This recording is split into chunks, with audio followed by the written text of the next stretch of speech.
What was your first pregnancy like? It was just so textbook.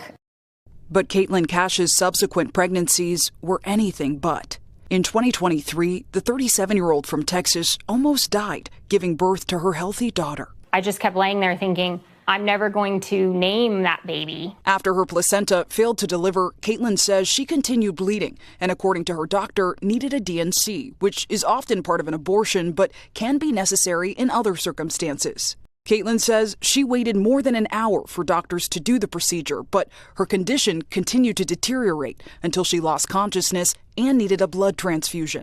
She says the delay was later explained by a social worker. She just kind of goes, oh, yeah, we don't do DNCs anymore. Caitlin nearly became part of an alarming trend. A new analysis of CDC data from the Gender Equity Policy Institute, exclusive to NBC News, reveals Texas saw a 56% rise in maternal mortality between 2019 and 2022.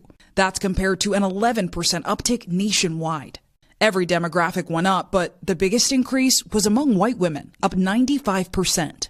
Texas passed a near-total abortion ban back in 2021. 13 other states followed suit after the Dobbs decision. Is Texas a bit of a canary in the coal mine when it comes to this issue? We have to pay attention to the data coming out of Texas. Texas, I fear, is a harbinger of what's to come. In Texas, abortions are still allowed to save a pregnant woman's life. You have practiced in women's health for over a decade. How does it feel for you working out of Texas now? Very different.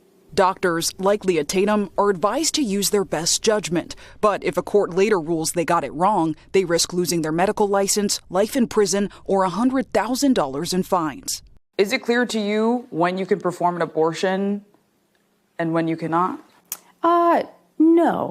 No, not really. So there is just this hesitancy that you can feel practicing in Texas. The Cashes believe it's a systemic hesitancy that contributed to Caitlin's experience. I went into that delivery room with a doula and health insurance, and I'm white, and I have a master's degree of education. I went in with every privilege you could think of, and that still happened to me.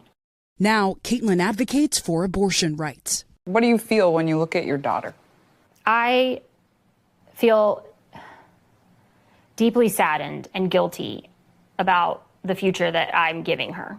I get up every day and I tell these stories and I relive this trauma. It's because I'm going to tell her that I did everything I could for her.